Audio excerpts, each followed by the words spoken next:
الحمد لله وحده والصلاة والسلام على من لا نبي بعده أما بعد بسم الله الرحمن الرحيم أبواب الأطعمة عن رسول الله صلى الله عليه وسلم باب ما جاء على ما كان يأكل النبي صلى الله عليه وسلم وبه قال حدثنا محمد بن بشار قال حدثنا معاذ بن هشام قال حدثني أبي عن يونس عن قتادة عن أنس رضي الله عنه قال ما أكل النبي صلى الله عليه وسلم على خوان ولا سكرجة ولا خبز له مرقق فقلت لقتادة فعلى ما كانوا يأكلون قال على هذه السفر هذا حديث حسن غريب قال محمد بن بشار يونس هذا هو يونس الإسكاف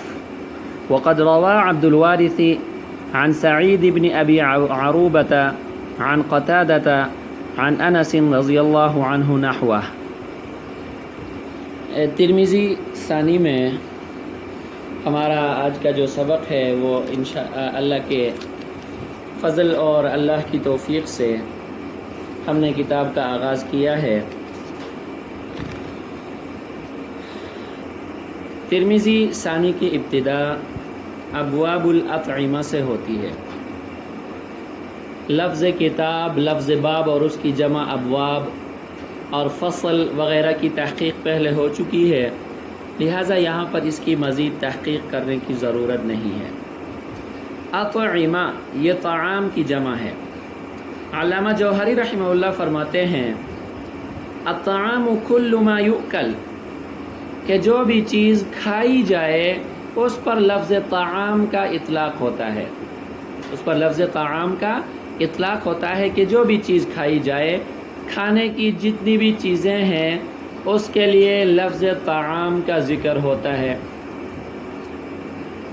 اب یہاں پر ابواب الاطعمہ میں ایک تو لفظ اطعمہ کی تحقیق تھی جو میں نے عرض کر دی، اور دوسری بات یہاں پر ابواب الاطعمہ کی ماقبل سے مناسبت.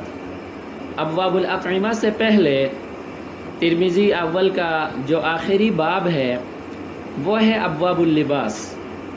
لباس کے بعد اطعمہ کو ذکر کیا. ان دونوں میں مناسبت یہ ہے کہ لباس اور طعام دونوں انسانی ضروریات میں سے ہیں. جس طرح انسان کے جسم کو چھپانے کے لیے لباس کی ضرورت ہوتی ہے، اس کے جسم کو باقی رکھنے کے لیے طعام کی ضرورت ہوتی ہے. اور ان دونوں میں اتنی مناسبت ہے کہ آپ نے فقہ کی کتابوں میں پڑھا ہے کہ نفقہ زوجہ کا جو وجوب ہے اس میں دونوں میں کی برابر کی حیثیت ہوتی ہے.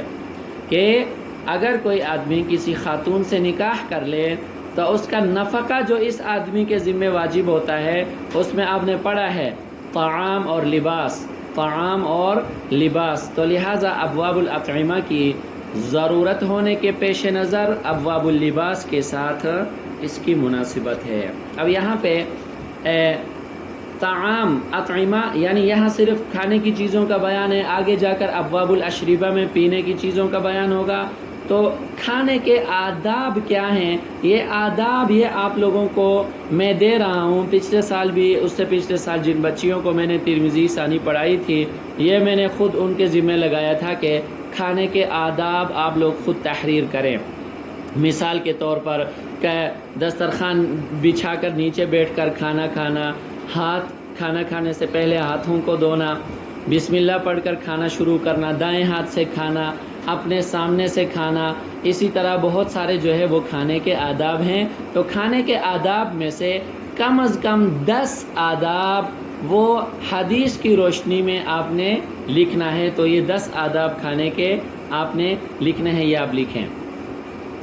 اب اگلے لفظ کی طرف آ جائیں. ابواب الاطعمہ کے ساتھ امام ترمذی رحمہ اللہ نے فرمایا عن رسول اللہ صلی اللہ علیہ وسلم.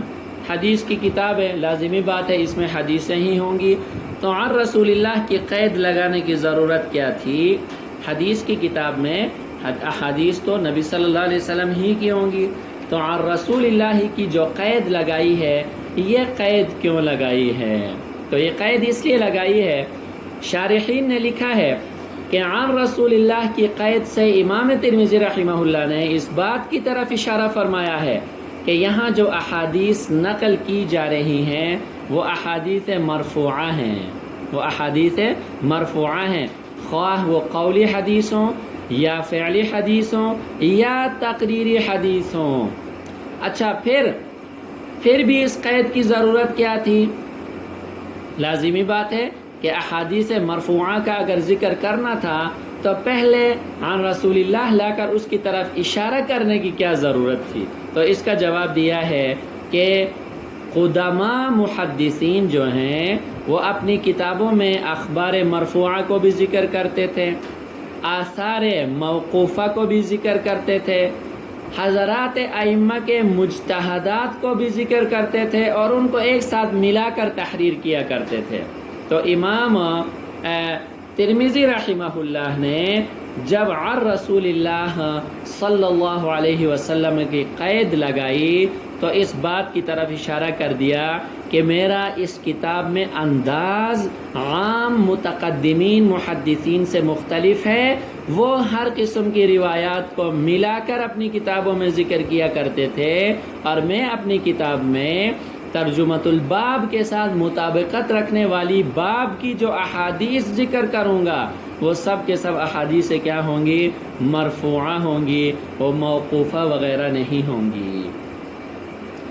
اچھا جی، اب آگے جو ترجمۃ الباب منعقد فرمایا ہے، باب ما جاء علی ما کان یأکل النبی صلی اللہ علیہ وسلم، نبی اکرم صلی اللہ علیہ وسلم کس چیز پر کھانا تناول فرمایا کرتے تھے، اس بارے میں باب منعقد فرمایا ہے، اور باب کے تحت جو حدیث امام ترمذی رحمہ اللہ نے ذکر فرمائی ہے اس کی وضاحت اور اس کا ترجمہ انشاءاللہ کل کے درس میں کریں گے۔ اللہ تعالی ہم سب کو عمل کی توفیق عطا فرمائے۔